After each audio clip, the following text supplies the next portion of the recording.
The following podcast may contain strong language. Listener discretion is advised.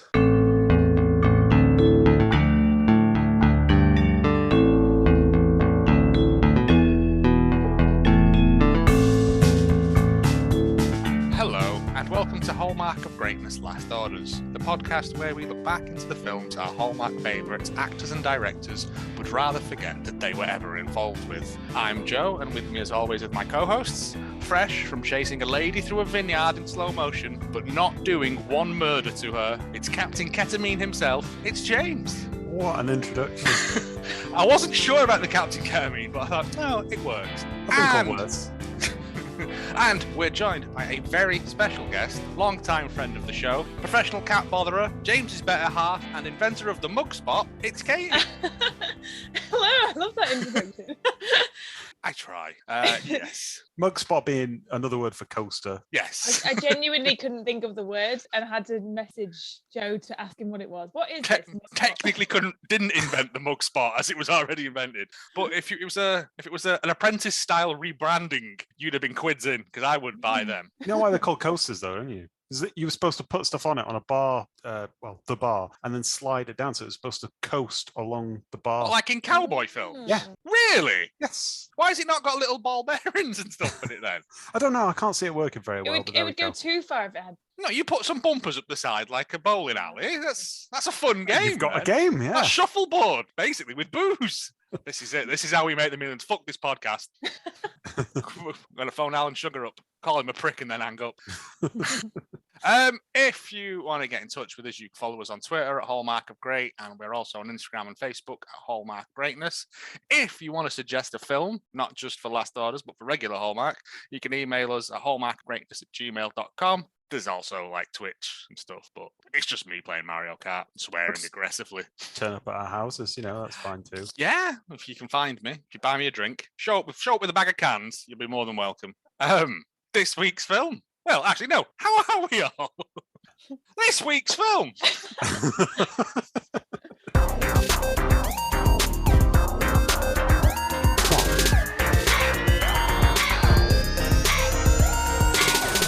(1995's) The Demolitionist. Not to be confused with the Sylvester Stallone film, The Demolitionist, which I believe is another film of the same name. But this one stars Nicole Eggert. I will do the proper synopsis because I know you're looking forward to this, James. A murdered police officer is brought back to life by a cold-hearted scientist to serve as the Demolitionist, the ultimate crime-fighting weapon in a city overrun by criminals and internal corruption. James, you're probably much better synopsis. Okay, I prepared two, all right, and you just delete the one that you don't want. Right. So I've done a proper Hallmark synopsis of my own crafting, and then I've done something rather special for the second one. The Demolitionist, 1995. Kerry is a small-town demolitionist who loves nothing better to wreck bakeries, mountain law offices, and bespoke dating agencies with implausibly large local markets. However, when she meets John McBildy, a big city developer who's turned his hand to building houses for grateful poor people, she finds her own heart being demolished. Will this new romance wreck her career?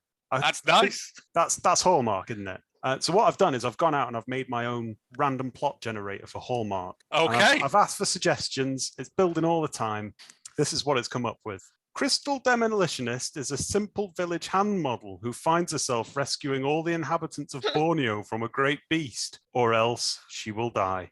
As events ensue, Crystal meets Eustace Turnstall, a chairman of the local Chamber of Commerce, who collects ceramic unicorns. A crisis ensues when one of them turns out to be a cat, and the unlikely duo must work together. Will they secure executive power? Perhaps. I mean, I'm probably going to leave them both in because they're very good. So we'll just keep feeding stuff into that, see what comes out each week. Yeah. If you have suggestions if you want to put up a list of things that you need, I can get people to send in lists. Please do. Of just random adjectives. This list started with just James bullying me, essentially. Just was like, say something random. It's not random enough. There's only so many times you can say cat. I know, exactly. You did notice that. There's a lot of Katie in that one, actually. It's fine. Shall we get into 1995's The Demolitionist? Yeah, I've got nothing else. I put all my energy into that. So Nothing for about 5 minutes, apart from random names on a screen. I quite like the sub-Terminator music that it started out with. The music was really good. Yeah. It was like they'd thought about, we can rip off RoboCop and Terminator on one fell swoop here, and yet they missed so wide of the mark. I felt a bit bad for this because the credit length is about 2 minutes at the start of the film. It's very old styly. And I finished watching it, and Katie watched it after me, and I sort of sat her down with it on the laptop. And then I felt a bit bad because she was still there like hours later just watching the credits. It does go on, but it does Nobody start... had a particularly funny name. No, and no one really famous in it. The only person is Nicole Eggert from Baywatch. Oh, she's in Baywatch. That's where I knew her from. She was one of, I think after Pamela Anderson left, she was like brought in. After Pamela Anderson left, it was a different blonde woman every season, basically just cycled through them as Hasselhoff wore them out. Through them? Yeah, whichever way I said that. And also Big Dog's right-hand man, who is Sex Machine from Dusk Till Dawn. That's the only other thing I knew him from. Ah, right, okay. Yeah, the guy that's got the cod piece that turns into a gun. In Dusk Till Dawn, not in this. Bionic arms at the beginning in the pirate show. Who had bionic arms at the beginning? Somebody had chainmail arms, didn't they? I mean, that chainmail. That whole sexy gang hideout is just full of TV. Anyway, the credits do eventually end, and we get to part 2 of the film. How does it open? Somebody take us through it. We open on a prison, don't we? Yeah. A prison cell with 2 people sat in prison beds, bunk beds, watching. It's supposed to be some sort of Godzilla ripoff, but the monster is like I think he goes, fish? Look at that marlin go. Yeah, it's a big fish. So I'm guessing it's some sort of Japanese kaiju thing or something. Kaiju big bad. Yeah, it's a couple of brothers, isn't it? And one of them, almost not appearing in this film, is Randy Vasquez, who was in the last film. So that's how we got to this film. Yes. He was in that Hallmark adjacent film of last time. Yes. They're reading comic books, smoking tabs, which you're not allowed to do in prison, in your cell. You're not allowed a television in your cell. But as it turns out, they're being executed the next day. A lot of Fangoria posters on the wall, which I thought was quite nice. But that's, a priest comes along and says, do you not think you should be using your time better? Because all priests in prison are Irish or Irish adjacent, aren't they? And they go in, no, we know what we did. We enjoyed what we did. We're bad Look, men. it's on TV right now. Yeah, which was convenient. They interrupted giant kaiju marlin destroys a watchtower. To basically, what was she called? She was called Debbie Demungus or something. She had like an alliterative name, didn't she? Not Debbie Demungus. Hang on, I've got it here actually. I need to go on the random generator that name. She was called Christy Carruthers, the news anchor who couldn't really read auto cues very well, saying that they what were they called? The Byrne Brothers. The Byrne Brothers. The Byrne Brothers. Ugh, terrible name. They didn't even do no arson. That's a terrible name. Mad Dog and Little Henry Byrne. Little Henry Byrne. That's a Dickens character, isn't it? They're in jail for killing 3 cops and 6 other people at a mall. Like just randomly shooting into the crowd, like for no other reason. There was no heist or anything. It was just chaos. Punks, isn't it? Mayor Eleanor Grimbaum has led a very justifiable cause to change the Second Amendment so that guns are now banned. Only in Metro City. Yes, she has sweeping constitutional powers. In Metro City. In Metro City. Which is where the computer game Final Fight takes place. And I'm disappointed that the mayor, Jim Hagger, isn't in charge, body slamming people to the ground. That's just a fun joke for me. You then see her, don't you?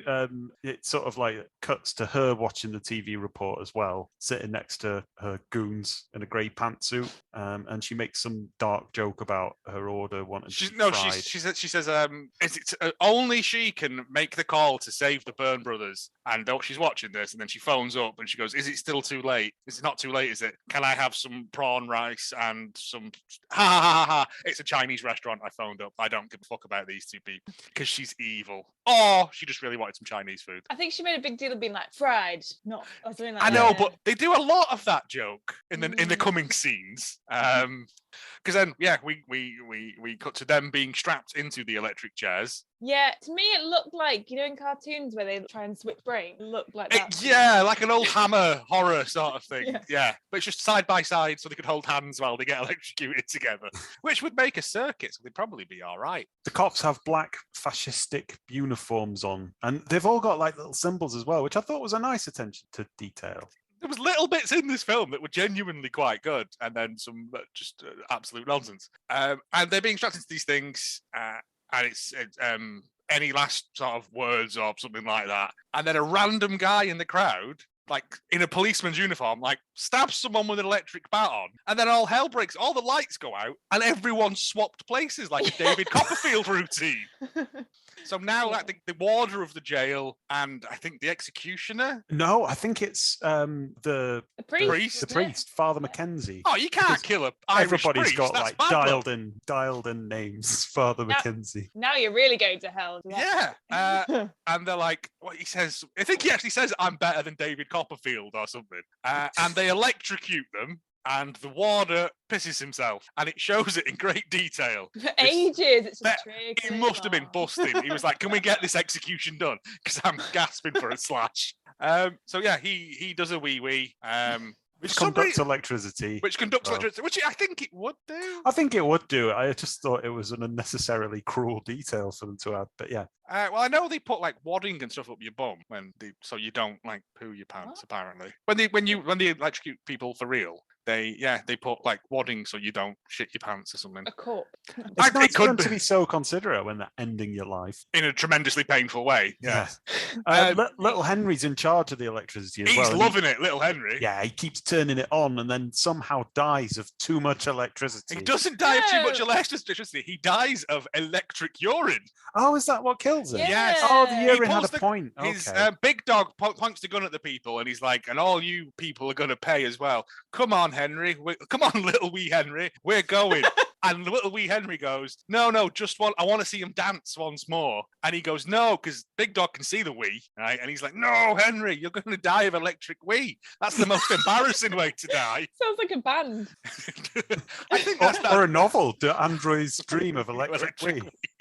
And he electrocutes himself, and then the wee touches him, and so it passes all the way through the warden into little wee Henry, and he dies. Little wee Henry. Yes, that was very good. And then so Big Dog and whatever his assistant is called, Roland, he's called. Is he? Because it's fucking Tom Savini, isn't it? Yes, of course it is. He's called Roland. His name's never mentioned, I don't think, but I know, I've noted down some of the gang member names. I didn't get them all, but the only one I got was the boxer. A surprisingly left field choice. Oh, I'll come on to them later because there's loads of them. Much nicer gang names than in Blood Fist 3, because these ain't racist, for one thing. Yeah. We cut to most of the gang members because there's cool metal music and bikers and strippers. Ladies with no tops on, gyrating in the gloom. No tops, but big knickers. Yeah. I know. It's cold, mate. Like, everything's on fire, so I guess it'd be quite warm, actually. But I'm sat there watching this at work going, I hope no one looks over my shoulder. I did feel like they would just hold strips. Those aren't the knickers you'd wear if you're married. I think they went, do you want a job? 20 quid. Come on, like just off the street. Because, again, you can tell it's the 90s because this feels gratuitous to the point of it doesn't add anything to it. They could have just shown them all drinking and shooting guns into the air and snogging, couldn't they? There's no need for the women to be there gyrating. Doesn't add anything to it.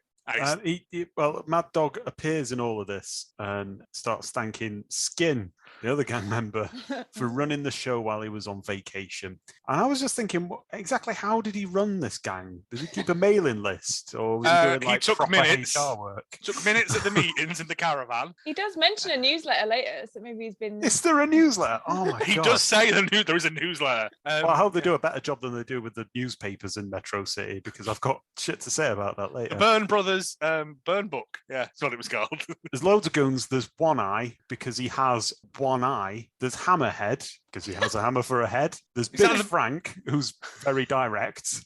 There's Ram, Wolf, Lips, Chuck X, Swamp Rat, The Hub, Pork Chop, and Biker Slut. Oh, mate. I don't know what's worse, Biker Slut or The Hub. That's just like everyone goes through you. I don't know. You're like Dave Mouse Ears Thompson. I didn't realise they all had names because it's never mentioned. Pork Chop's mentioned later on, and I just had to guess for some. I've made up my own, to be honest. Yeah, and he says, thanks for taking care of the newsletter and the Christmas raffle, stuff like that. But also, I'm now going to do a murder of you because you've been stealing it from me. He says, doesn't he? He says something like that. Yeah. He's a loose I mean, cannon. Yeah.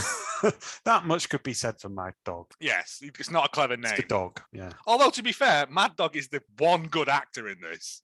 Yeah, he reminded he was me pretty good. of George Michael quite strongly. It was the well-kept beard. Oh, right. I thought you meant in his plot for diabolical gun control. But yeah, and then our heroine of this film, Alyssa, who is dressed in leather because obviously you've got to fit in, but she's got a top on because she's got an actual acting credit.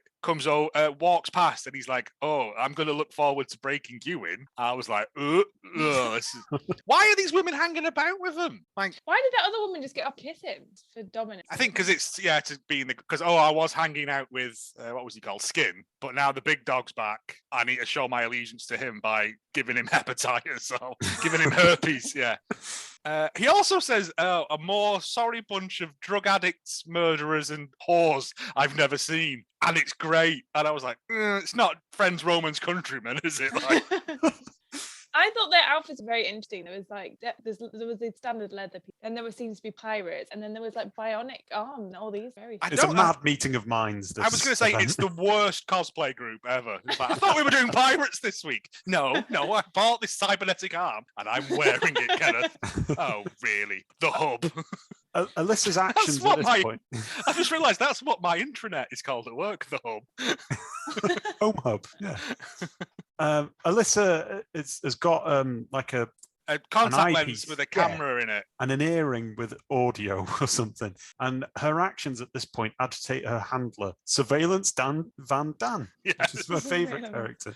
And then she goes into the bathroom immediately after that to wash her hands for no reason. Well, it looks filthy in there. I imagine there's just dog mess everywhere and heroin needles, and they don't look like the sort of people who clean up after themselves. She wasn't worried about being overheard 2 seconds from where she was either. I'm just going to go and talk into a mirror like a normal person. If we learn anything at Chupacabra versus the Alamo, walking 3 foot away from anyone is enough distance so they won't remember. Willy blood distance. Yeah, she's talking to him in the mirror, but he's looking at her looking at him in a mirror. It's very weird. And they're engaged, of course. They're engaged, but she is a UC, an undercover copper. I'm guessing that's what it stands for. Something like that. They do explain it. It's undercover. That's all it is. It's undercover. Yeah. But you just say they're undercover or plain clothes or something. The UCs. Sounds better. Yeah. And she's like, do you like the leather or would you want white for the wedding? And he's just like, I have no role in this film other than getting my head caved in a bit. Yeah, she says that the mayor's a threat and that she's going to take him down. Yeah, if I get Mad Dog on my own, I'm taking him down. And he goes, don't reach for that. Just don't do it. No. Then an old pissed man comes in and goes, for no reason. It's really not clear what I couldn't make out what he said. He just comes in and goes, 7 the holes in the beef. And you're going, oh, okay, yes, good day to you, sir. She leaves, goes outside. We cut to the mayor again. The mayor. I love the mayor. The mayor's great. She's worried. She reminded me of Bismuth, the Emperor's New Groove. Yeah. I said, very angular. I recognise her from something, but I don't know what it is. She's just got one of those faces and voices that it'll probably be some random film she was in. But it's an election year, and her popular poll is she's only at 33%. And Higgins, the chief of police, I guess. Yeah, he is the chief. Yeah, he's like, but we got rid of all the guns, so yeah. He also addresses her as Your Honor, which I looked this up is not the way to address a mayor. You don't know what the rules are in Metro City. It is. She could have changed it. It is less silly because it's supposed to be Mr. Mayor, which I feel like it just feels like demeaning. It must be Mrs. Mayor. Mr. Mayor sounds like a Balamori character. It sounds like you tell them, "Oh, Mr. Mayor." Oh, you, Mr. Mayor. But no, he refers to her as Your Honor. That's for judges. He says that they sneaked plastic guns into the prison. I don't know why plastic guns would necessarily work. Or some kind of polymer resin, which I think blocks are made out of ceramic. That's how they can get through airports. Oh. And you can also get, I mean, I could technically 3D print a gun that would work, but I wouldn't because that's, I wouldn't trust it because I've made it. It will explode and take my hand off like a lawgiver. But yeah, it does exist, those things. I think they're wildly impractical. Oh, I also forgot to mention, when they were at the prison shooting all the people, everyone in Metro City is full of red powder. Oh yeah, they did. They exhibited like lots of red powder. Like it was like I someone, didn't like they were notice full of some powder sort of paint. festival. Yeah, like a holy. Yeah. Like the Hindu festival of color. Yeah, it was just bizarre.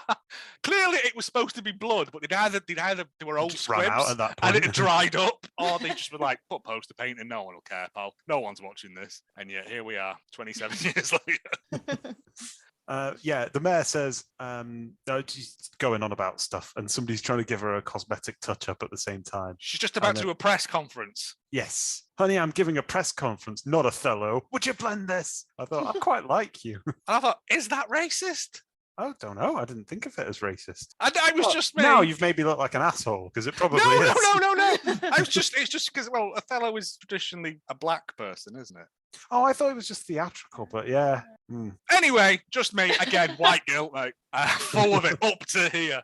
She says that if she does go down, then she'll go down with her nail in their balls. And I thought, fair enough. Yeah. Speaking of going down, we cut back to the party. Well, the party in the drug lair. And Alyssa goes over to Mad Dog and she's like, why don't you and me go somewhere private? And he says, ladies, form a queue, go down on me and make it quick. And I'm like, and even she says, should we not go 3 foot over here so no one can see?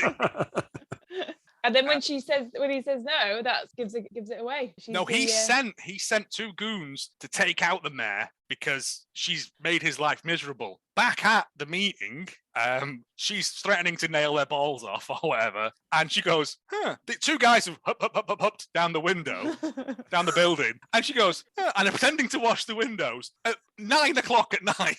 It's dark out. And but actually are washing the windows. Not just hiding, waiting to bide their time to bust through. Actually, they've brought a squeegee and a chamois with them, like whistling. She's busy talking to Professor Crowley at this point, who's Professor Jack Crowley, so evil Crowley. professor name. Yeah. And he's trying to push the Lazarus Project on her. Oh, I wonder what that could be about. We need the Lazarus Project. He says there's no budget for that.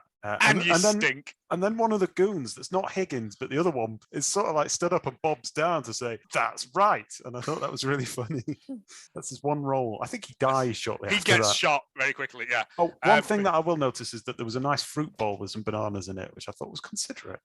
You got to keep your Big potassium levels. Your vitamins up in Metro City. It's the biggest killer is scurvy. I also thought the sign suggests Star Trek badge killer. I don't, right. Is it Star Trek, Star Wars? He's Star Trek, but he's part, professor of nanotechnology, part Egyptologist, part arsehole, part Art Garfunkel. Anyway, the mayor, after poo-pooing Project Lazarus, because there's no money in the bill, goes, it's a bit weird, those people cleaning the windows at this time of night. And then that's it. Just forgets about it immediately. They see this as a cue, swing through the windows, guns blazing. They shoot secondary cop. They shoot makeup girl. And Jack Crowley bundles the mayor to the ground and pulls out his own gun. That's like a weird. It's like a weird 4-shot, isn't it? Yeah, it's like a weird pepper potty sort of thing. And shoots both of them twice. Like he shoots one of them and kills him, and then while he's red dust settling, he shoots him again for no reason. Higgins tries to put him under arrest for having a gun because that's illegal in Metro City. And Mayor Eleanor Grimbaum says, "Stick it up your ass, Chief." You've got the money for the Lazarus Project because of this. What's just happened? All right, fair enough. So we don't know what the Lazarus Project is yet, but if you know for a candidate, but yeah. Oh yeah, we know. What do you need?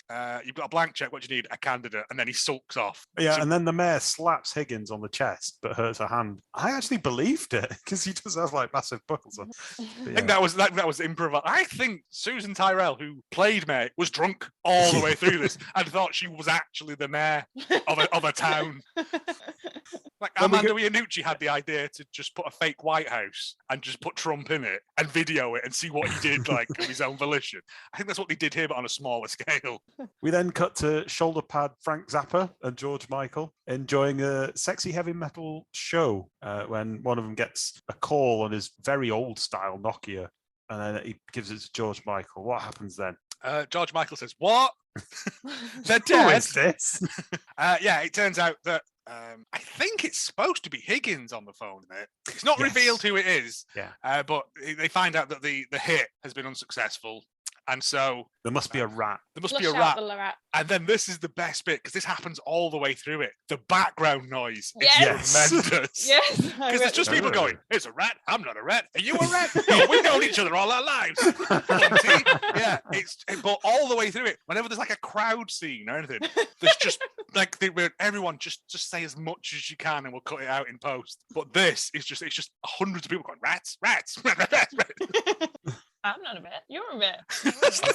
I've written it down because I just caught it and I was like, that's amazing. And then his eyes fix on Alyssa's, and he's like, "Oh, hang on a minute." And then it's a weird eye thing where he threatens to put his No, put he his puts cigarette out. and then it like sticks it out and pulls it out. He with pulls the out heat of this cybernetic contact lens, and he's like, "Oh, new technology. Oh, and your earring," and rips it out. I'm like, "Oh, don't like eye stuff and don't like ear stuff like that." I noticed as well that they've got this like really high tech eye lens, and then the guy in the van's got like a kind of 50s style radio that he's got from. Yeah, he sees this happening and he's like, breaker, good buddy. Anyone in the area can send assistance?" And like no one answers because he's literally in the back of like a knackered transit van. Which they Yeah. immediately just find as well. Looking at, No, like, well, he can't be far away because of looking at like an oscilloscope though of like where she is. Oh, they must be in this van that's appeared. And No, yeah, no, and Mad Dog says, "What's the range on this? Go and get him, Roland." And Roland's like, "I only want to help you." And he goes and finds this transit van that's just parked up near where the gang all hide out doing topless dancing and drugs. And they drag this guy out, and then they just beat it to death. They just form a circle of kicking around him. It's tremendous. And it turns out Surveillance Van Dan gets what's coming to him. Should have seen that. Yeah, he goes through a lot in this film. Suffers more than anyone. Yeah, well, and then it's basically Alyssa and Dan have both been beaten, and he basically says, "You're going to have to play Russian roulette." We can't call it that anymore. It's Eastern European roulette. We'll call it one bullet gun fun.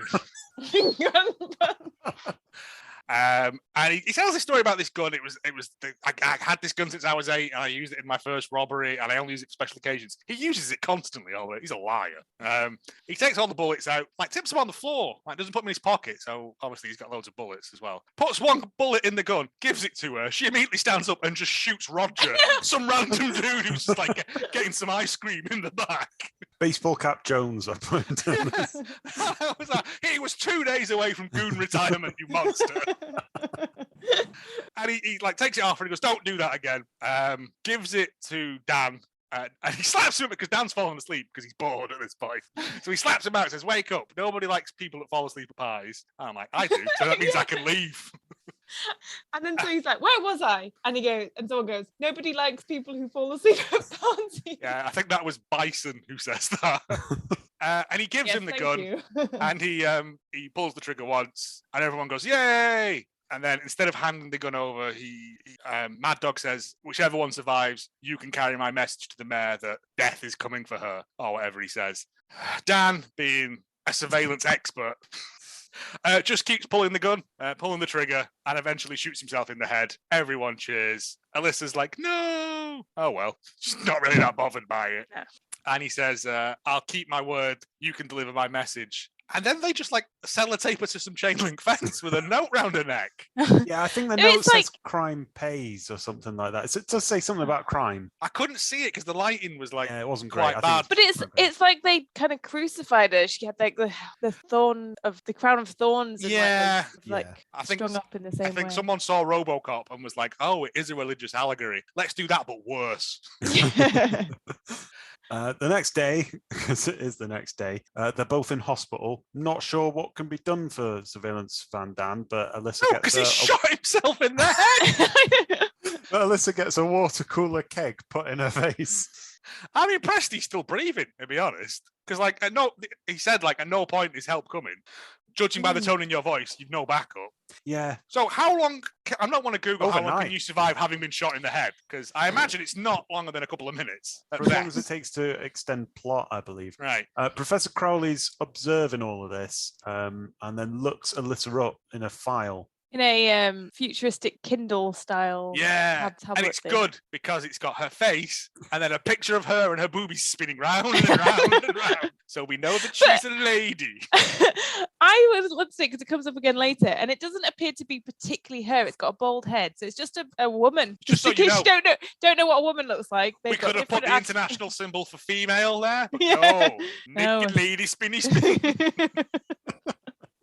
It's like putting a lady in a microwave.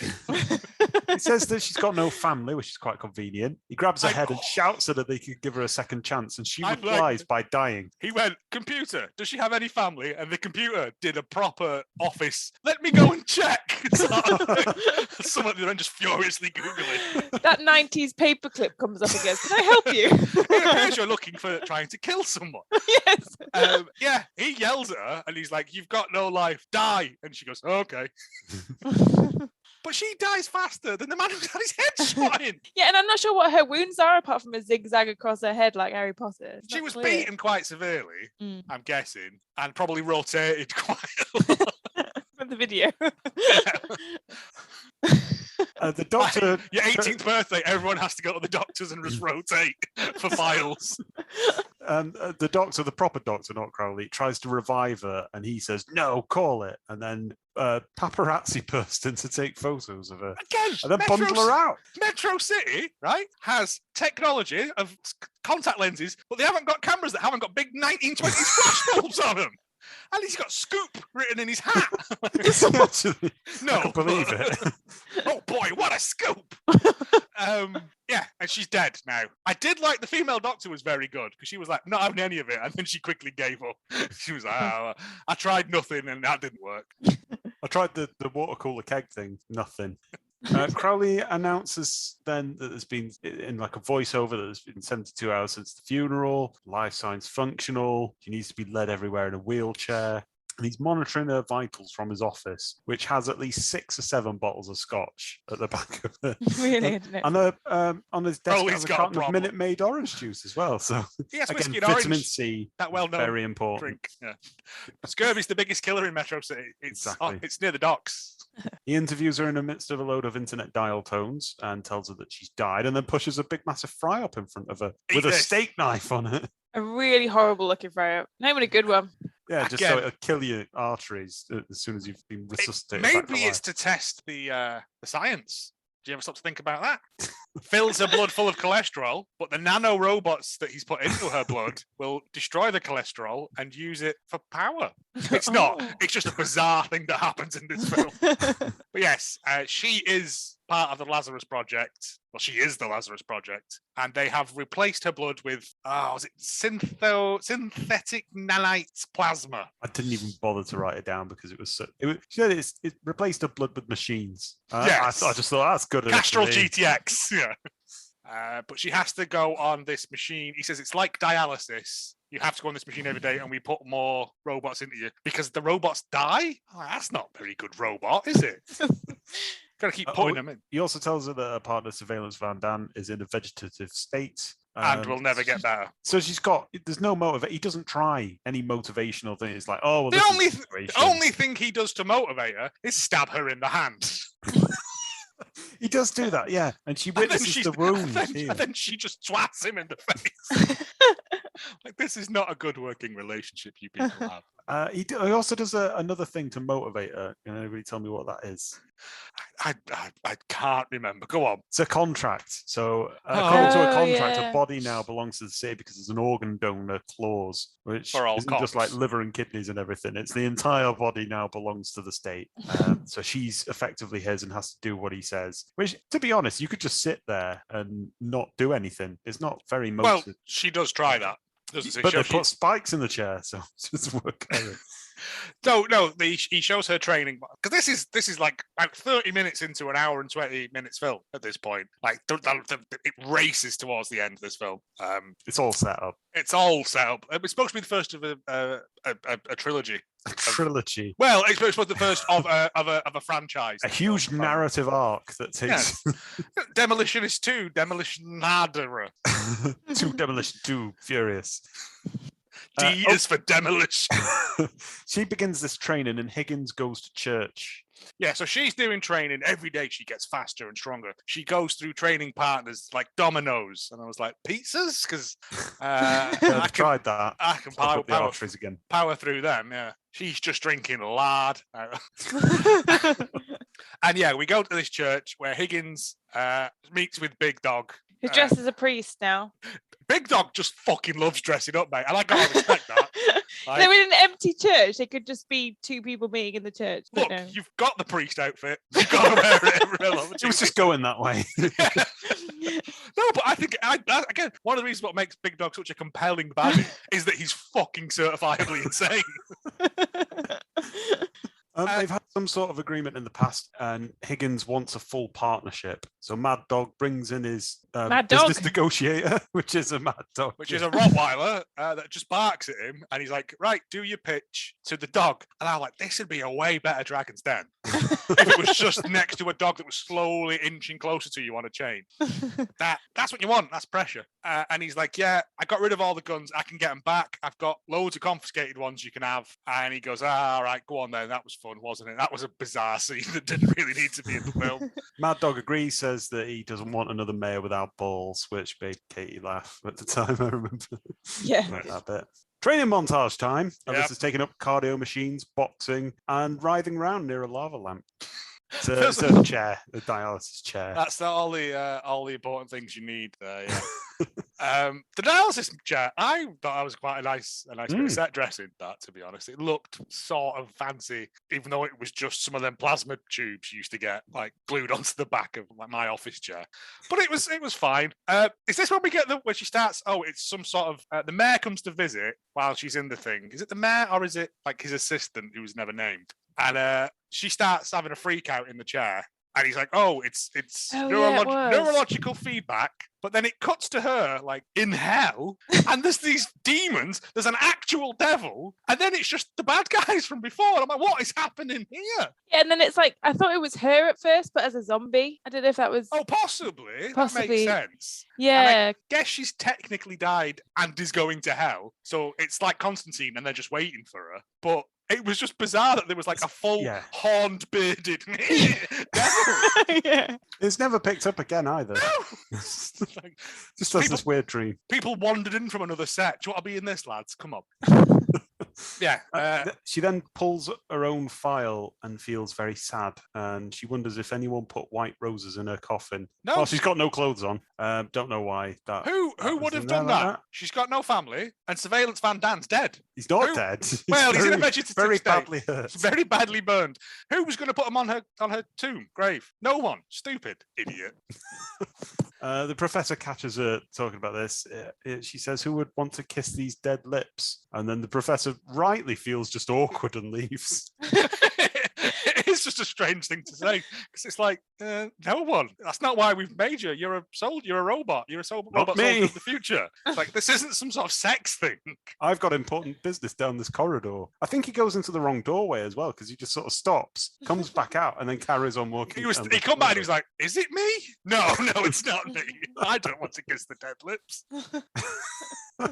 I thought they were setting it up for some sort of romance, but no. Yeah, because she's doing that kind of sexy, I'm looking over my shoulder at you while nude thing, and I thought it was... Yeah, but no, apparently not. Apparently he's not into that. He's just into drinking shitloads of whiskey and avoiding scurvy.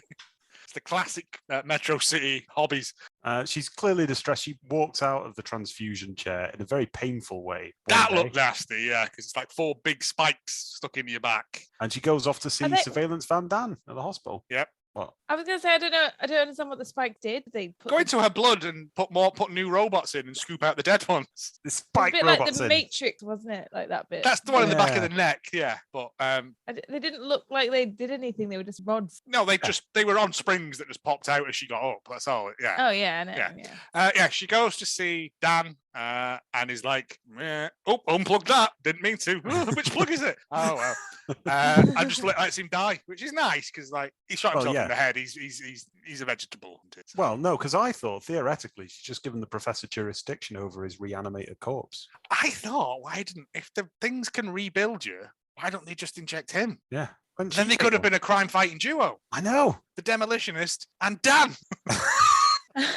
Demolition Dan. Yeah. And then they could have kissed each other's dead lips. That would have been nice. Would the robots work in his period? I didn't think you were going there. Yeah, they do everything else. They can repair wounds, so yeah. That's the key aspect of the nanites in the blood is that they repair damage instantly. Because he stabs her in the hand, and she's like, it's healed now. For a 1995, pretty unconvincing CG as well. Like the crow's better, and that's shit. For CG, the hand CG. She's doing all this training. Is this when he gives her like, this is your equipment? Yeah. You'll have this fireproof and bulletproof Kevlar armor that just covers your tits and shoulders. You'll have your battle tights, which she puts on with great solemnity. I did notice actually throughout the film that these robots in the blood didn't stop her from getting cold, did it? For most film.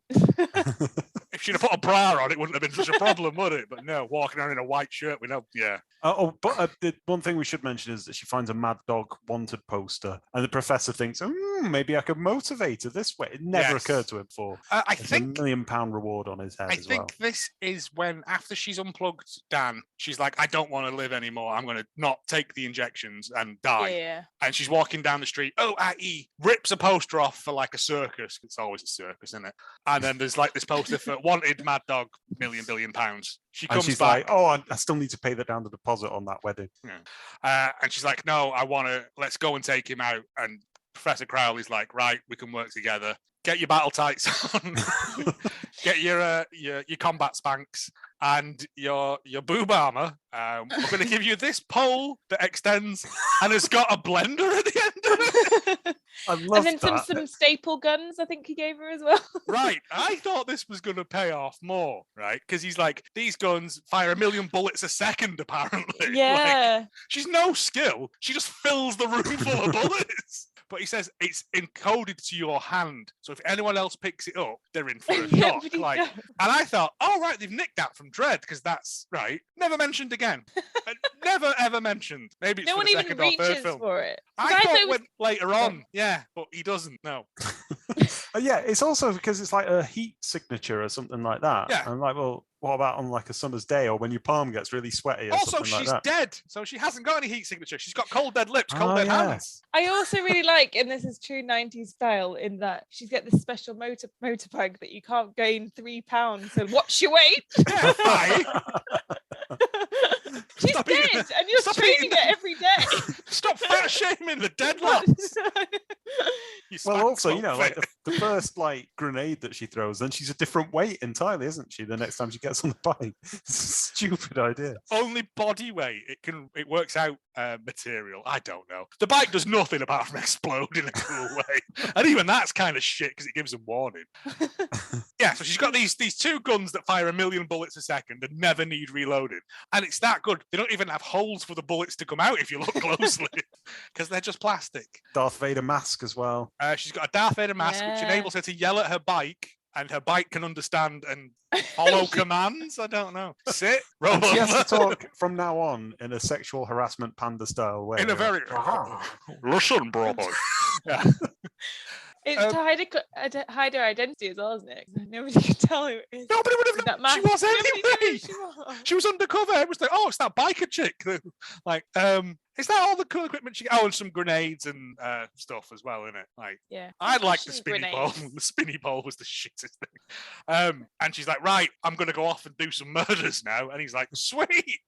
Yeah, he dispatches her off to a dock where Cigar Lenny, or Boxer, is bullying a dock worker who he's stripped down to his pants. For some reason. Why? I reckon they were taking it in turns. He had those like really like cartoon like boxes with love hearts. Yeah, but he'd been punching him as I reckon. Like big dogs gang don't care. Anyone's fair game. And he Because holds yeah, it all. they snatch a woman off the street later on. Mm. I'm doing Yeah. things. Yes. Anyway, hot babe somersaults into action because of course she does, and then Ah. just shoots a lot. And then she utilizes that spinny rod, which I thought was quite good because it doubles up as a fan in hot weather, and she uses it to snap somebody's battle pipe. Oh, she can like mash up some smoothies as well. It's mash smoothies from a distance, It's on that or a Shopee channel, isn't it? big deep smoothie. Yeah, right. But there's no skill in the shooting. Like none of it's accurate. It's just a hail of bullets, and They that make annoyed such a me. big deal of like the noise being so rapid, and then it just being like every now and then there would be like a gunshot. More on red someone. dust Beep, flying up. beep. But during the training montage, they showed us shooting this thing at near enough point blank range, and he goes, "Yeah, we should move that back a bit." And I'm like, "Yeah, you should." Although it doesn't matter because literally she just mows them down. She Yeah. waves her hands left to right while pulling the trigger, and everything falls. It's not good. She never gets hit once. Well, that's the thing. You never see like a wound. Ping! Rehealing Yeah, or off a anything. boob armor. No, Um, but yeah, she yeah, shoots she then everyone. blows up the place for no reason as well. She has the pipe fight is great because it's not like it's a thin metal pipe. The guy's fighting with a piece of Oh. scaffolding. It's a battle pipe. It's a battle. It takes tremendous upper body strength to wield one of them around in a prolonged fight. But the fight is very much clang, clang, clang, end to end fighting. It's not like, Gladiator style. yeah, it's not like there's cool moves in there. She activates the blender at the end and saws through the pipe and then just shoots him. So battle pipe is good for showing off, but not. It's just two pipes now. You could just do battle pipes like this now. Get a rope, make battle pipe Battle nunchucks. Yeah, Yeah. Boxer. gets The- abducted. He tries to steal a motor. Does he try to steal her motorbike? Yeah. Yeah, it's not And very then it clear. goes- Yeah, It she- goes. that It says means- something like. Sorry. Go on, It go says on. something like does not reject you or something like that. access does not- denied. Access Yeah. denied. But it still lets him drive Access off. denied. And he goes, "My lucky day today." And I'm like, this Yeah, way, he yeah. must weigh the same as the Demolitionist. Yeah, well, I thought Well, that's that's the why first access time was it falls denied. apart. Oh no, access is denied when she gets on top of it. Yeah, you're right. Yeah, so It's like As there's long two as of you- them now. as long as you know the exact weight of the Demolitionist, you can keep nicking her bikes, taking them down CEX or whatever. A cash generator. Have you got another one? Yeah. Can only be ridden by people who are 112 pounds, though. Anyway, she is too heavy for it now. Yeah. And then it stops, and then she shoves him off by the water and then says, "Never seen a ballerina with balls before." They're very balls heavy in this film. I don't know what the No, because ballerina I thing don't think was she about. said he said it to her, did he? No. So because then he's like, oh, "It's you! I didn't realize it was you." And then That would was like- make sense, but I don't remember seeing that scene. I don't remember Amazingly, that scene. he Oh. still has a cigar in his hand. That's dedication to the cause, that. Yeah. And Like then she through ju- all of this. Yeah, while falling off the bike and watching the pipe fight and the factory explode. And then she just goes, "Yep," shoots Bye. him and walks off. And I'm like, you could have got information from him. Like, nope, just straight up murders, just constant murders. And then it's just a montage of murders for a while, isn't it? Yeah, well, there's Not also even cool murders. spinny It's newspapers. got in. I quite like the spinny newspaper effect because it Oh, announces yeah. that masked avenger demolishes hijackers, and then they think they're onto something there because they say the demolitionist rescues hostages, and they must be glad to report on something new because all the other pieces of text in it are just exactly the same. Tax report: House Speaker calls for tax cuts, over and over again every single day that this newspaper's in print. Listen, mate, it's a big issue in Metro City, tax reports. It's flavor text. You're not meant to read it. It's just there for. It's not like The Simpsons. There's not going to be a secret sight gag in there for you. Man shouts at clown. Yeah. So yeah, this is she's mowing her way through all the bad guys here. What kind of Montages of traveling, shooting, more newspapers calling for tax cuts, explosions. The Metro Examiner then gets plonked on the desk and it reports that crime is at an all-time low. And the mayor's reading it, and Higgins tells her that her approval ratings are up. And then the press come in and ask about a demolitionist, but the mayor says it's irrelevant and leaves. So that was a quick press The conference. press conference calls her the demo, which isn't nobody used that short demolition. That's Christy Carruthers trying to shorten it down to make it her own. And also, About the demo. when the mayor stomps off, Christy Carruthers goes, "Am I shiny?" Yes. And I thought, what is this? Editing is difficult, people, but come on. does the demolitionist come back and Dr. Crowley, Professor Crowley, is drinking? No. This is Nope. where Higgins goes for a massive long leak, which lasts ages.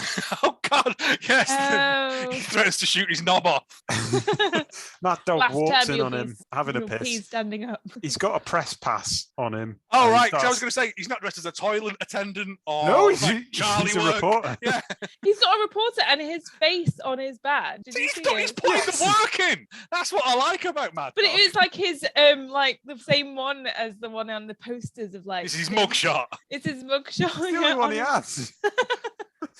Higgins reacts to him eyeing up his junk by moving urinal midstream. Getting And up it very just wet stays shoes. there. Thankfully, there's no electric around there, right? That could have been nasty. And Mad Dog pressures him to cancel the demolitionist, and Higgins reacts by saying that it's just a publicity stunt and that he wants money for the guns, and that just makes Mad Dog mad. And then it's a woman getting hassled by 3 thugs outside Fish House. Yes. She's walking along and they're chasing her going, like that. They're like barely touching her for a while. They're It's just like very, tickling her. it's very Jack the Ripper creeping up behind you sort of thriller dance. Well, they're trying to steal her belongings and then get bored and just steal her. So lift her up in the air and then go around the corner. Go around the and then corner to where there's nice lighting and start ripping her clothes off. And Yeah. then the demolitionist stunt double does some karate at them. You can just see all the shadows onto this. Doesn't stop to help the woman. No, I think Doesn't go. that's part of the point. Like, she's very cold. Then she goes out into the street and then sees that there's a wedding shop next to Fish House. Next to Fish House. And that makes her very angry and she shoots her dress in anger. So she's clearly got all See, this rage. I thought she was going to shoot the window and then steal the dress. I And then did as well. show up as like demolitionist bride. And then that'd have been a nice twist. That'd be the second one. No, she's just she's become a liability at this point, hasn't she? Well, it would have been funnier if she'd come in with a dress because the professor is scribbling some notes next to some white roses as Hot Babe comes in. As what? As the Hot Babe. Hot She's Babe. she's the the hot babe. yeah, Yes. the role of Hot Babe. The demolitionist. And he decides that they need to celebrate, and he's got some pastries and water, and she's rightfully disgusted by this. It's alcohol-free booze, she says. Is that what it is? Because it Yeah. looks like water. He pours a glass for her, and he's like, "We should celebrate. Have a bleenie." But I'm like, if she's dead, does she need to eat? No, I think it was just for the party, wasn't it? A party of him on his own. I mean, that's my kind of party, just on my own drinking and eating bleenies. But yeah, and he pours this out into some silver sci-fi glasses, and she drinks it and goes, "Oh, it's non-alcoholic." And then he says, "Well, you can't drink anyway because the nanite's in your blood." And I was like, "Oh, I'm dead and I can't get pissed. What's the point? This is worse than death." He gives her a box though that's got a symbol of what he says is a symbol of Osiris on it, and then I Most thought it was- tone deaf thing. I thought it was a copper's badge, and I thought she's probably got one of them. I thought it was. I as thought well. it was really, and she's like, "Oh my god, so is it?" It was just a It's big like gold plank, weren't it? Essentially, but Yeah, it he is incredibly tone deaf. You're right. Yeah, because he The says god of that death. Osiris is the Egyptian god of death, which he sort of is, but he's also the god of fertility, agriculture, the afterlife, the dead, resurrection, life, and I like this one the best, vegetation. Nice. I quite like that vegetation has its own god. In the He will Egyptian wilt pantheon. your salad. Yeah. Ooh. And then he tells her to control her emotions, which makes her angry. Yeah, because apparently her emotions kill the robots that are in her. She's like, "I can't control my emotions. I'm a woman." And I was like, "Oh, for fuck's sake. Here we go." And she stomps off. And then he goes, "The Egyptians worship the dead." And I was like, "Who are you talking to, you mad bastard?" He's like chastising himself, isn't he? He's like, "You're stupid." It was just, yeah, weirdly It was dumb. weird. Is it the bank Oh, and the- heist? and The bank the heist white- now. No, wait, the white roses are fake roses as well. Yes. Oh, Yeah, that's what disgusts her all the more. Don't even Yeah. understand. Annoyed It's her about- favourite flower. It's a And you favourite can't flower. make one. He says, "Silk lasts forever." It doesn't. If you put it in a fire, it doesn't. If you rub it up and down your trouser leg, it won't. Anyway, yeah, next day, there is a bank heist in operation while the demolitionist is just driving around in daylight now. Yeah, she's just on patrol or something. She's moved to a daylight shift. Weirdly, there's a pervert eating a Twizzly lolly, eyeing up a 6-year-old What girl. In was Yeah, the... that that was the about? odd thing. It was like on a screwdriver just rotating while he licked up. I know, it was hypnotic. Well, then he moved it further and further, so it was just running on his lip. And I was like, what's happening here? And this child's like, Mum, this man's Yeah. weird. But the mum's like, I've got all these pennies to pay into the penny arcade across the road. He wasn't even part of the Mad He Dog wasn't gang. part of the gang. He was just a bank pervert. He's had a hard day, that girl. I hope he got shot. She had a rough day. Yeah. So I hope he got shot. But no, he didn't, did he? I'm not so sure. yeah, she's on patrol, and then They she got gets recruited. Hey, you with the lolly. Do you want to join my gang of weird birds? Oh, and you can be called Lollipop. That'll be your name. Yeah, Mad Dog enters with goons, talks about a large cash withdrawal. Good fun joke. Yeah. Shoots it'll the do, security it's guard straight serviceable. out. Yeah. Yeah. And Alyssa's she's just outside nearby. She's on patrol. Redirects to the bank. The bike goes 211 in progress. Yeah. With like a CGI map thing, which I thought was quite nice. You've got And to then do. And then she just turns the bike around very slowly, like doesn't do a burnout, and now just goes, hang on, mirrors, right? Yeah. I was like, you're in no rush, are you, Demolitionist? She goes up to the Metro City Bank, and my favourite fact about this bank is that it is probably an actual bank, which is why the sign is overlaying another sign, and it says Metro City Bank. I'd love to know what the actual bank was. God only knows. Citibank. Probably. You only need to buy one metro sign, then, don't you? The rest of it's already there. She goes in. And she meets Higgins at the door. And he says that there are women and children in there and that she can't go in and kill indiscriminately. And Mad Dog's in there, clearly trying to rile her up. So she responds and absorbs this information by smashing down the door with a bike and shooting indiscriminately. Yeah, exactly what Higgins said she would do. Women. Yeah. She drives the bike in, and then they all start shooting at the thing. Oh no, that's the bomb, isn't it? That's next. Yeah. So she just comes in, guns blazing, shoots a load of people with her million bullets per person technique. Never has to reload these guns. Magic guns full of bullets. Nano bullets, probably. Yeah. But Mad Actually Dog. just staples. Oh no, that's the other bit with the really good gun firing in that room. Yeah, Mad Dog kidnaps the kid that was being who's lured at earlier. probably happy that she's not having to look at that creepy bastard. She looks frankly appalled at this film. Every time I come in to pay my pocket money in. He gives her timed bombs and then scarpers, and the kid just stands holding them, bemused. Clearly, like, just confused at everything. Well, he says, the Demolitionist is going to let me go. She's not going to, and he holds her as a hostage, realizes the Demolitionist doesn't care because she's on a mission now. So yeah, gives her these grenades. Runs off, puts another grenade on some stair, has the time to put some grenades on a stair, and then runs off while the Demolitionist stands there and goes, yeah, fuck you, kid, and just runs off faster. And I was like, okay. Comes down the stairs, takes a full brunt of a grenade in the face. It knocks her over a bit. That's it. And then instead of chasing him, she goes back upstairs where the actual police, the bomb squad, have put a protective cone over the kid's bomb. They've put a wet floor sign over the gun. And the kid's safe. The Demolitionist is not happy because Big Mad Dog's got away again. Higgins then goes, oh, the press? I have something here you might want, and sends them a DVD of the security camera VHS. Of the Demolition laser disc of the Demolitionist leaving this child to explode. And then everyone turns against the Demolitionist. They're throwing cabbages at her. They keep letting the air out of her tires. It's a nightmare for her. She feels like a monster. She goes to see the professor in his office, which I've helpfully captioned as Profis. And he blames emotions on a former life, which makes her sad. And then Higgins phones the mayor's office, or Moffis, to talk to Carruthers about that report. And she duly just runs this story, says that her heart is blacker than a wardrobe. The mayor's quite good because she says, it's not good, this. Registered voters hate that crap, and takes her off the streets immediately. I like the fact that mayors are only concerned about votes. Like, nothing else matters to them. It's just it's like Mayor Quimby. Yeah, it's one of those things. Complete bastard, yeah. Yeah. They strip out all of Profis's offices. So she arrives there, and he's like, yeah, I can't help you. They've stole the special stabbing chair. But I've got this one here. She meets Higgins, though. Does she meet Higgins? Yeah. There's a bit where in a car park, she goes to meet Higgins for some reason, and he's got two cop mates that taser her, and then she's clearly seen Ghostbusters because she crosses the streams of the tasers. That was weird. Yeah, she just goes to meet him there, and then they just beat fuck out of her. All right, never explained why that happens. Why they don't Then shoot her in the advances head. on Higgins, who's destroyed her career and a good name, and leaves him alone for no reason at all. Yeah, sorry. Then she goes because the mayor's cancelled Project Lazarus, so all the stuff's been repossessed. Can't pay, we'll take it away.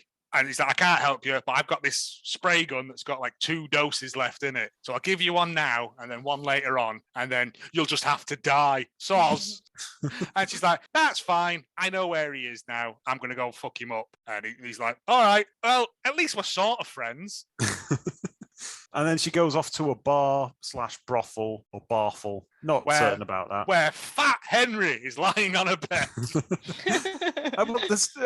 There's discount Frank Zappa there. At least I thought it was him. There's a lot of people that look like Zappa around here. The radio, as she goes in, announces that the mayor's going to volunteer at a homeless shelter, blah, blah, blah. And President Bono has made a statement about how a mortar attack on the White House was sad, kind of sad, and also rather freaky. Yeah, I liked that. That made me laugh because I was like, someone's wrote that going, I hope that gets into the final core. But yeah, they're buying a special bomb off a big fat man on a bed. Pork chop. Is that pork chop? That's pork chop. And he's like, oh, I've made this bomb special. It'll do all this weird shite. Yeah, everyone's there. Tattooed Keith, One Eye, regular Stephen. Yes, One Eye is the man doing all of the bartering with this thing. Yes. He gives him the money. There's a knock at the door. Room service. They all accuse the fat guy of ordering room service, which I think is cruel, but it probably was him. So instead of like opening the door to see who it is, they just open fire on this door. And if it was room service, that guy's dead. Like, and their chicken merengue is going to be full of bullets. So they all shoot the door for ages. One guy, and you can tell that the thingies are not proper guns because one guy is shooting, doing this with his wrists. It was great. You can't see that, but he's doing up and down cowboy hands with his guns. One guy, he's like, there's a lot of going getting other people to do stuff as well in this, I noticed. Go and poke your head through that door there. Oh, okay. He looks to the left, no one there. Looks to the right, no one there. Where does the demolitionist arrive from? External wall. Bashes through the wall. Yeah, opens fire indiscriminately into the room. Even though there is one eye in the butt cheek. That's in the car. It's in the bike chase. Oh, right, okay. Yeah, she murders everyone else. Pork chop. Her gun, extra. Her extra juice of survival drops on the floor. Oh yeah. One Eye picks it up, runs down the stairs while everyone else around him dies. Gets on his motorbike. She gets on hers. She shoots him up the jacksie. Like. And then drives off and leaves him. Like, oh, he fires an explosion thing. Yeah, he fires an explosion. That's as much as you need to. He said, that's what the script said. Explosion. And she's like, oh, okay. He's like, that'll do. I've done One Eye drives back to the topless drugs and violence hangout bar where Higgins is. Higgins is like, this bit is the bizarrest bit in the film for me. Because he comes back in and he's like, oh yeah, she shot me, can anyone help? And then they're all going, hey, get his ass out. And they have like a special arse bullet remover. Roland gets his special tongs out, and I reckon because he goes, oh, I reckon he slid them up a bit, like for fun, for bants. Yeah, they say that he says that it needs to be sterilised. I quite like it. Roland just breathes on it a bit. The dwindling numbers of the Mad Dog gang. These are the elite now. But he pulls this thing out, and it's a tracker. And he's like, "Oh, you fool! She's tracked us here." Oh, you forgot a bit where they get Higgins because Higgins gives them all the guns, which they've never had any shortage of before. Yeah. I mean, they had a battle pipe, but that was coming up for something. And they put down loads of money, and then Mad Dog reveals that there's going to be a revolution tomorrow, and he's prepared a raffle. And the raffle is for killing Higgins, who is astounded that this might happen, despite I didn't get a raffle ticket. Bruce Campbell wins the raffle. Yep, he's there. Yep, for some reason. Shoots him in the head. Yep, and he dies instantly, unlike Surveillance Van Damme. As far as we know. Maybe Surveillance Van Dan's skull's thicker. I liked it though because it had a proper pun. It was like, why don't I get a raffle ticket? Because your number's up, pal. Yeah, he was I good. I was told you good. he's Yeah, great. fair enough. He shoots Surveillance Van Dan in the head with hollow point bullets, which I think explode on impact. So he might have only. Makes sense, you see. Does it though? Does it? And then while they pulled his tracker out, he's like, "Oh, one eye, you fool! You one-eyed fool! You've led her right to us." And at that point, a bike slowly trundles in, and everyone decides, "Let's shoot the bike." They shoot the bike for a full 3 minutes. Yeah. And the bike just slowly topples over. The bike eventually just falls over a good 100 yards from them.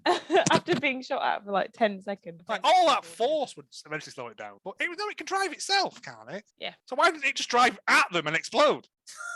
Yeah, that's a good point. It was a diversion. Was it? Because she was giving it instructions where to drive to, and she couldn't see that far. Oh, okay. She was up in the girders, up in the roof.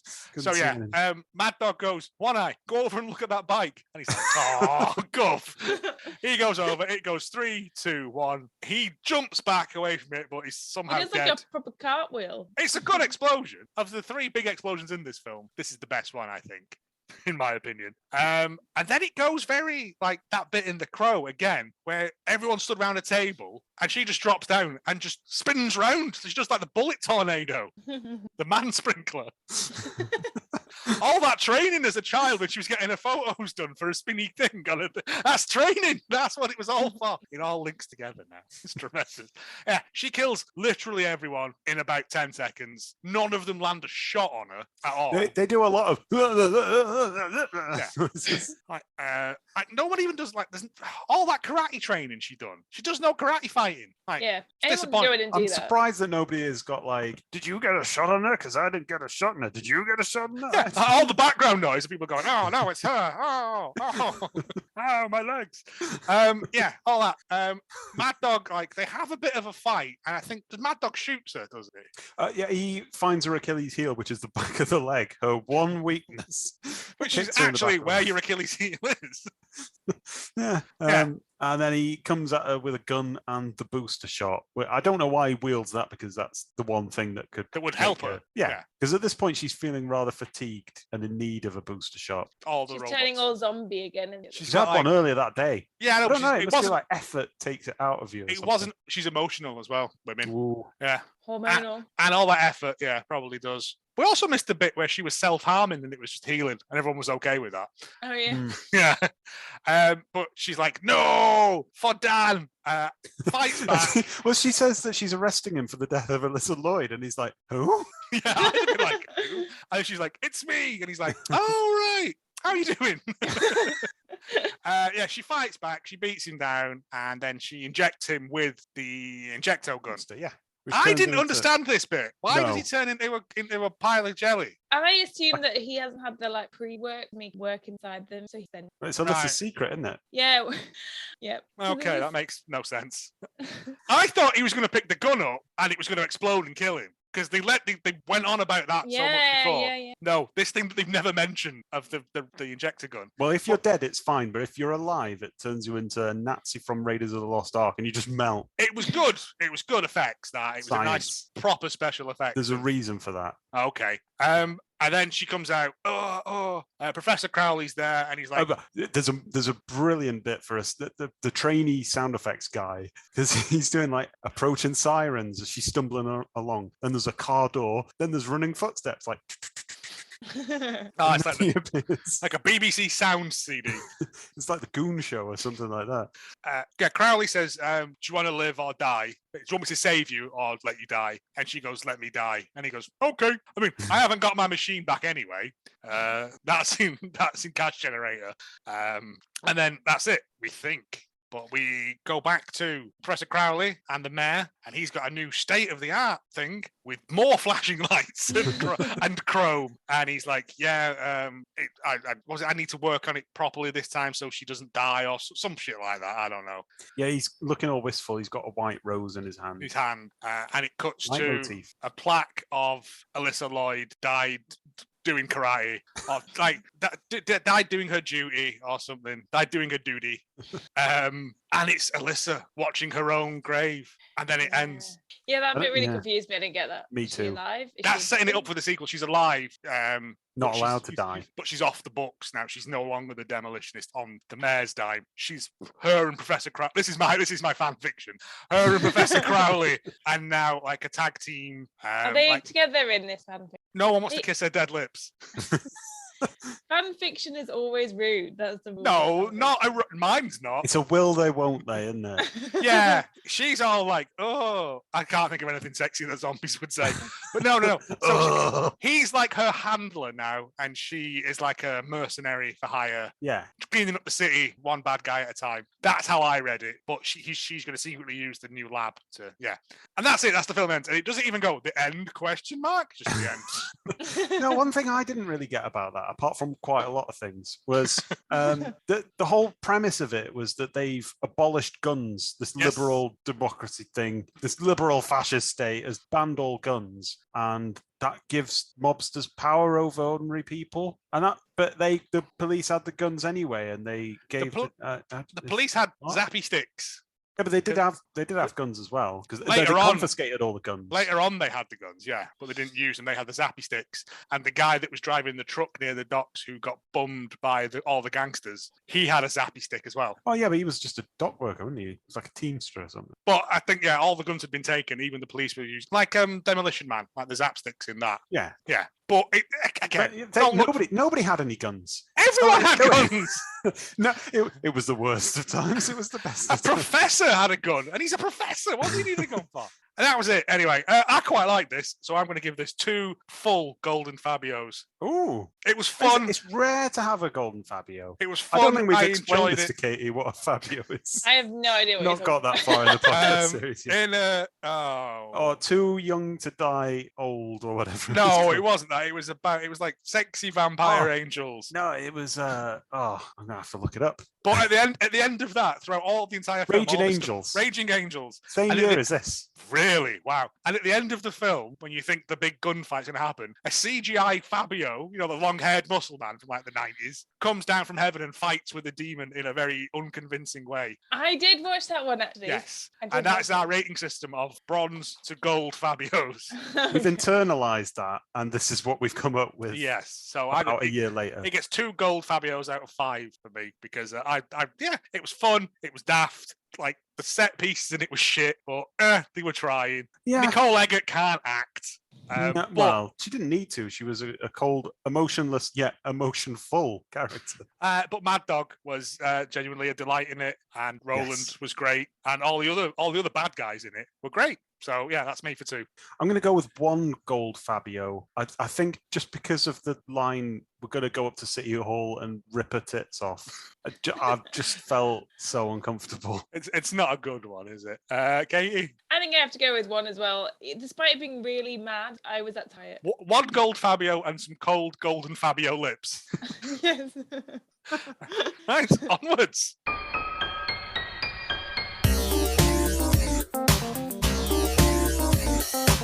Yes, so that was The Demolitionist, 1995. 1995, as we've said, Raging Angels, but also some other films like Die Hard, Toy Story, Apollo 13, GoldenEye, Pocahontas. What a Clueless. year. Clueless as well. Your preparation film for this Yeah, I podcast, I happened to believe. have watched Clueless on Saturday in preparation.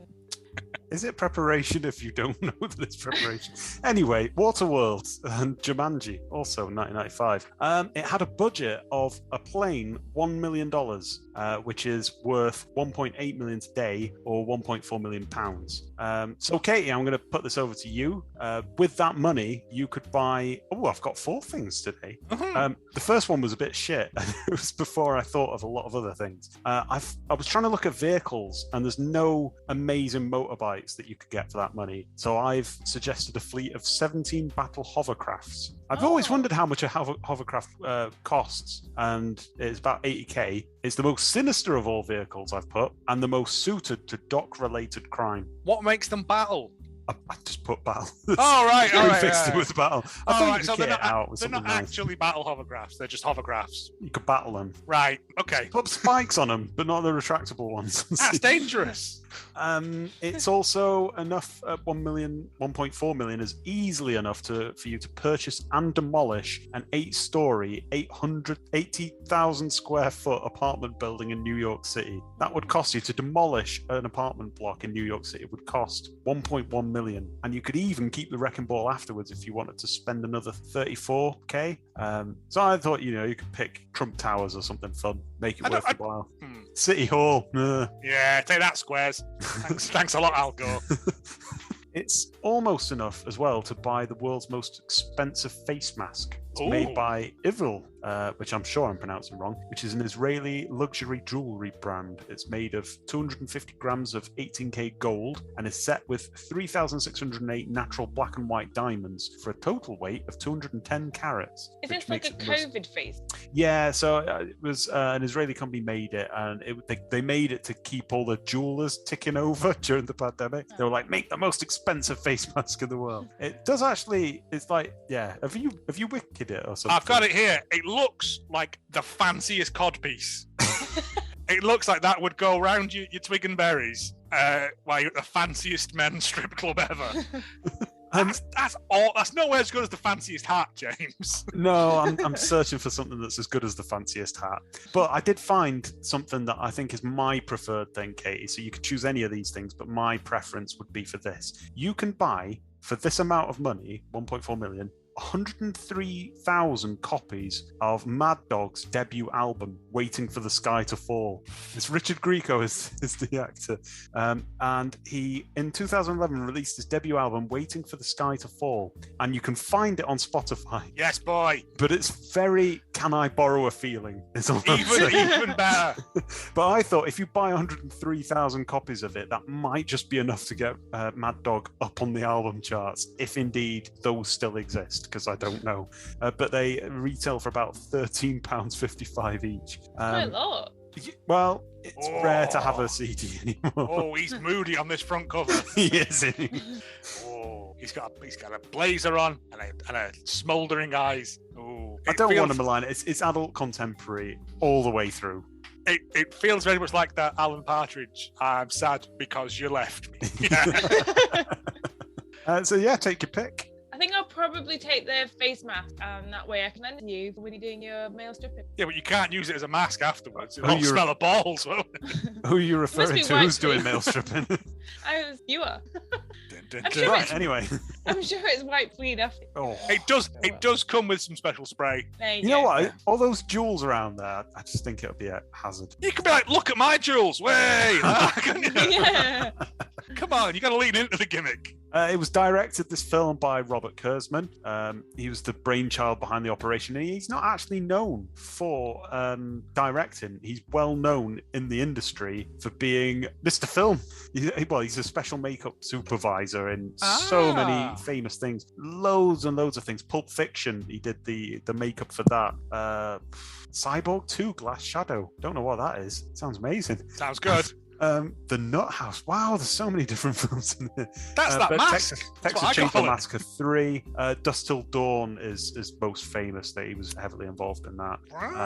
And the sequels to it. Austin Powers Gold member. He was the character prosthetic supervisor. And he's won like plenty of awards and everything, just not for directing this film. That's fine. Everyone's got to have a hobby. Yeah. He wrote this with his wife, Anne, supposedly inspired by the exploitation film Mrs. 45 in 1981.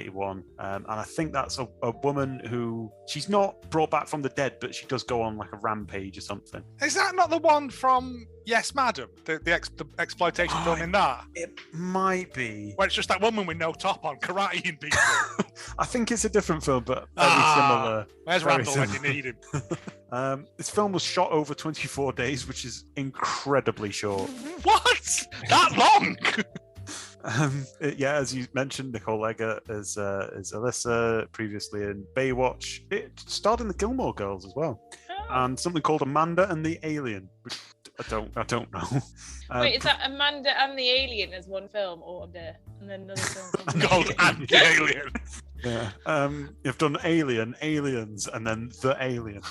Professor Crowley was Bruce Abbott, star of Reanimator, of course, Diagnosis Murder, something called Interzone in 1993, which is humans fight mutants in a post-Holocaust world. Post-Holocaust world?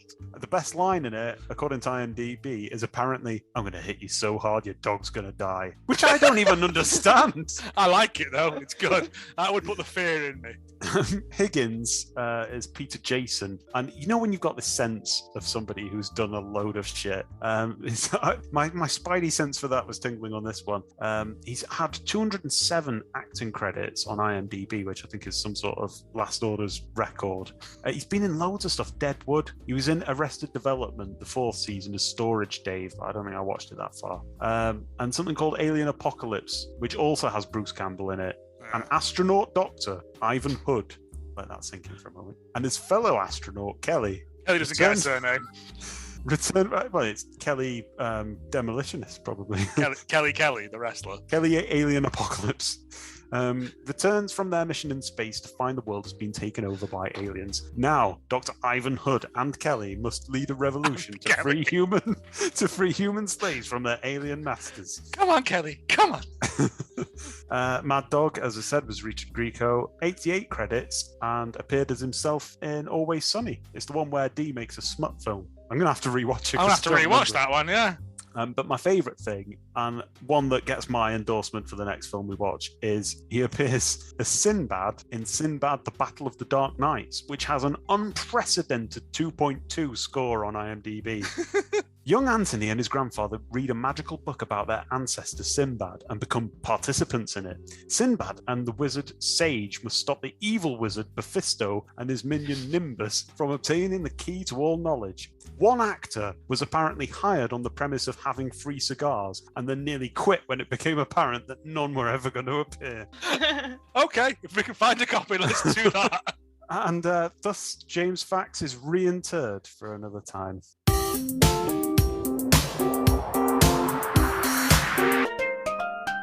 As we have no Bernadette this week, I will be doing the reviews. Oh, God.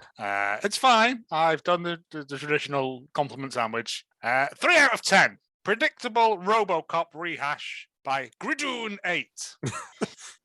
A tired, second-rate RoboCop rehash. Deadly predictable, too. You know what will happen in almost every scene. No, you don't. Some of them are just random for the sake of... Basically, the whole plot is this. Woman gets murdered. Woman gets resurrected. Woman seeks vengeance on those who killed her. Nothing more than that. There is so much more than that. I didn't know what was going to happen when she punctured his head with that booster thing. Yeah, she cried a lot. There was Egyptian myths in there. Yeah. The movie's not exactly bad. It's just so forgettable. And as others have mentioned, what's with the red powder that seems to set when blood gets shot? Nicole Eggert is the sole redeeming feature. Oh, Gridoon. Features. You do go on. Don't you, Gridoon? Right. I picked this one because I think it's got the best review title ever. 7 out of 10. Wow. Cybernetic menstrual cycle. By Thy David 29. By what? Thy David 29. Thy David. Thy David. David with an F at the end. 29. 29th in the Thy David clan.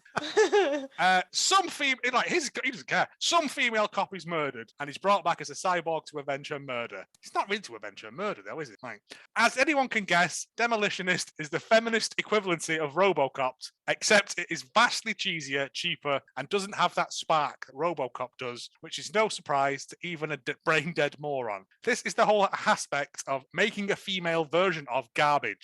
And you'll see quite often in movies and comics that its only purpose is to please fat, ugly feminists so they can feel empowered. Ooh, look at her kill all those men. Yay. Still, Demolitionist is a fun piece of film with some decent action, and a nice so bad it's good vibe. My only real complaint is that it looks made for TV. But overall, it didn't ruin the film. So if you like RoboCop, oh shit, I'm not reading that. You have to read it now. It gets worse. If you like RoboCop on the rag or movies with a cyberpunk theme, then this is worth a go. Thy David, mate, you've got fucking problems, pal. First of all, Thy David, figure out what David. Vi means. Secondly, wind your fucking neck in. I had to put it. The fact that he's like, it's an all right film, but women, it just doesn't make any sense. And 1 out of 10. What an incredibly bad movie by Descalada 9911. This movie has no redeeming value. If it is satire, then why did they plan sequels? Only good satire has sequels, and even then, rarely. The effects are bad. The gun she uses never have to reload. She's impervious to grenades. The acting is some of the worst ever captured on celluloid. It's just plain bad. I wish I could give it a negative rating. Well, what did he give it? 1 out of 10. Oh, I thought it was a 2 out of 10. I was like, Minimum you can give Wow. on thingy is 1 out of 10, and then you can't give. well, you could just not leave a review. Descalada 9911 people need to know. His opinions are valid. They're not. I don't like. Desk, Only larder. good satire can get sequels. No, what? And that, ladies and gentlemen, was The Demolitionist. Thank you for joining us, Katie. I hope you had fun in the weird world of it. We will be probably back to normal service soon. Anthony's well, by the way. Way. Yeah, he didn't die. Way. But now Craig's probably got it. So way, yeah. It's all the kissing we do at work. Your favourite line from the film? Take us out. I'm not a rat. Are you a rat? I'm not a rat. Rats? Are you a rat? Any rats? I've never heard of rats. Goodbye, everybody. Bye. Bye.